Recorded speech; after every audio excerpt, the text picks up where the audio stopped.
की मला आजी दिसले आणि पावसामुळे एक असतं की लाईट जास्त ट्रॅव्हल नाही करत, आपल्या गाडीचा लाईट थोड्या अंतरापर्यंत असतो.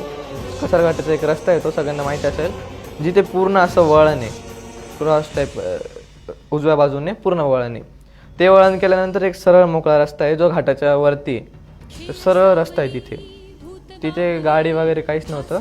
11 जवळपास वाजले असतील, कारण टाईम लागतो तेवढा चढायला. मी लांबूनच बघितलं की मला आजी दिसल्या, एक 50-1 फुटाच्या अंतरावर समोर आजी दिसल्या.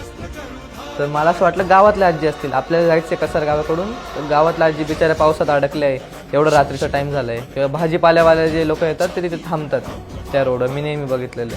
म्हणलं या अडकल्या नक्की, यांना पोचू आपण सेफली. तर मी पप्पांना असं थांबवलं की पप्पा त्यांना सांगा गाडी थांबवायला.